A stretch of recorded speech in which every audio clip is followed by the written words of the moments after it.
All right, I'm reaching the end of my divisional previews, and that is exciting to me because that means it's about time to start watching some damn NFL football, and that's fantastic. So I'm going to go ahead and talk through the NFC West, which is whatever. Let's start with the Arizona Cardinals. You could say on the one hand, it was probably a rough start of year one of the Monty Ossenfort, um, Jonathan Gannon era, and it was to some degree, right? 4-13 record. But the reality is this is a bad team and you know it. You knew it, right? Like you knew they were going to be bad, but they had flashes where they were surprisingly competitive. Like they showed some improvement, still quite a ways to go, but it could have been worse is what I'm saying. It could have been worse. And it's one of those things where you're like, hey, they finished 4-13, but that's not always a bad thing because it puts you in a position to draft like franchise changers, difference makers, superstars.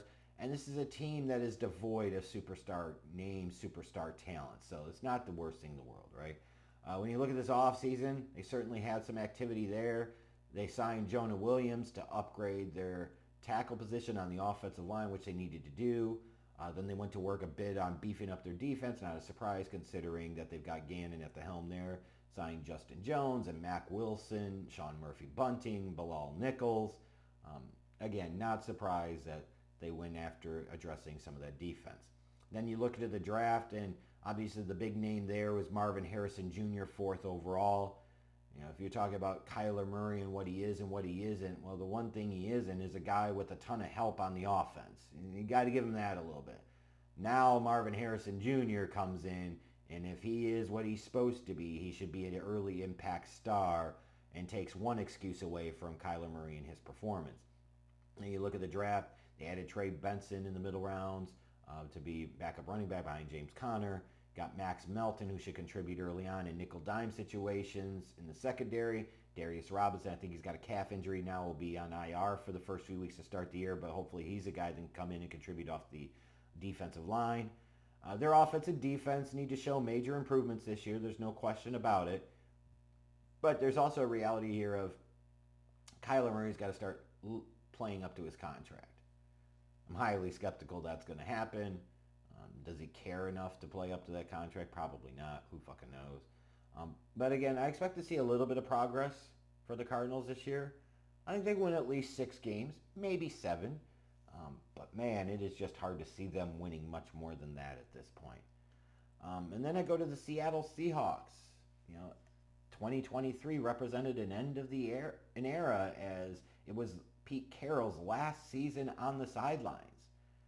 And honestly, it probably should have been the last season on the sidelines 2, 3, 4 years before that, right? I'm not saying he ran them into the ground or anything along those lines, but all of these coaches, they've got a window. And you got to get that window right. You don't want to fire a guy too soon. That can happen sometimes. But you don't want to hold on to a guy for too long where it kind of stunts your growth as a team. You kind of get stuck in certain things. And I think that's where you kind of got with Pete Carroll, honestly. It was time for him to leave. So it's a good thing that he left. They've hired Mike McDonald to man the ship and go from one defensive guy to another defensive guy. So again, another instance and situation of an organization that their best success was based off of the defense, and in particular that Legion of Boom defense, right, of the last decade. So they're going to try and recreate that in some respect, but you know, it's hard to catch that lightning in a bottle twice, right? And it's great to have a great defense, I suppose, but if you don't have a great offense, that shit really doesn't matter. It's about offense, and you know, if I may say so, it feels like in some ways the Seahawks are trying to approach it as if it's Bears football is the way to go. Like you look at their draft philosophy, right? One year they draft Kenneth Walker in the second round to be their starting running back. Then the next year they come back in the draft and they draft Zach Charbonnet in the second round to be the backup running back. Like, why would you fucking do that? Why would you invest 2 freaking second round picks in back-to-back drafts on the same position where you realistically can only play one of them at a time? Like, that's just stupid. You don't do that. And it impacts the value of both guys. Just dumb all the way around, right? Like, this is the type of shit Seattle's done that doesn't always make sense. Like drafting a Jordan Brooks in the first round and then letting him leave via free agency when you know that linebacker would still be a need for you. So you have to go sign somebody in the short term like a Jerome Baker. Like, shit like this just doesn't make sense. And they draft Byron Murphy in the first round, bring him into a defensive line that has Leonard Williams who's getting big money. Jerron Reed is there. Like, I guess, right? So you have a changing defensive system. You still got Geno at the helm there, DK Metcalf, Tyler Lockett, Jackson Smith-Njigba. So in theory, their passing game should be pretty good, but just something missing to me with this team. I think, some might pick them to be a threat to the 49ers in this division. Right now, I kind of see it the other way. I think they more of like a 7 or 8 win team, honestly. They've invested a lot in the defense. I just don't know that it's going to be very good. The Los Angeles Rams, big story to me coming out of last season is Aaron Donald retired after his 10 Hall of Fame seasons. And man, when it comes to Aaron Donald, not only is it one of my greatest draft calls ever that this guy was going to be a fucking stud and like that level of player, stud, but just how great he was relative to his position and relative to peers of his era and all time. Like, you will have some people that refer to Aaron Donald as the greatest interior defensive lineman of all time. And it's kind of hard to argue, right? Like, he's in that level of conversation with a Mean Joe Green and a Bob Lilly. Like, and a Merlin Olsen, right? Like, that's the type of level he's on. And Alan Page, like, you can make an argument that Aaron Donald was better and more dominant for a longer period of time than all of them. So it's not just that Aaron Donald retired. It was Aaron Donald, first ballot Hall of Famer. If you have a all-time starting 11 defense, he's on that damn unit type of guy has just retired. So that's a big loss for the Rams, right? And you might feel that a bit with their defense this season. Also fair to wonder if this is going to be Sean McVay's last season at the helm. And this is not me trying to speak it into existence for the Rams or Sean McVay. It's a fair question, right? You've heard some rumblings in the past. And, Sean McVay's still a guy that's pretty young. In fact, I still think he's a couple years younger than me. He's a photogenic type of guy, well-spoken type of guy, incredibly knowledgeable type of guy. He's got some charisma. So he feels like the type of dude that could step away after almost a decade of being a head coach. Excuse me. Go make a huge bag doing television somewhere, but not have to deal with some of that grind.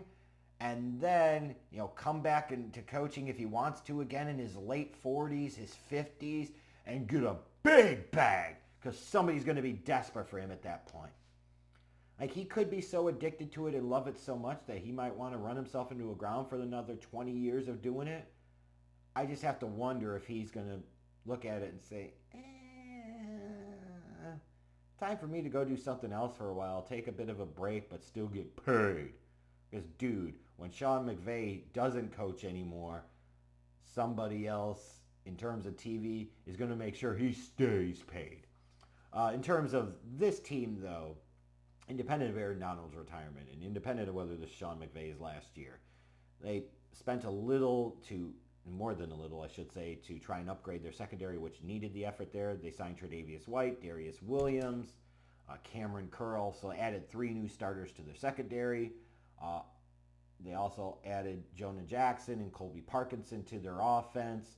And then in the defense, in the first 2 rounds of this year's draft, they addressed their defensive front by drafting Jared Verse and Braden Fisk, and in particular the Verse selection, where they got him, towards pick 19. It's a pretty good spot to get that young man at. But that Aaron Donald retirement, that's going to hit big. In some ways, Aaron Donald could produce as if he was 2 people. I'm not overstating this. He's incredible. So I think the Rams will still be good. They've still got Matthew Stafford. They've still got Sean McVay. But I do think they're a clear step behind the 49ers. So I think the Rams will be like 9-8 this year. And then we do get to the aforementioned 49ers. The dynasty that wasn't.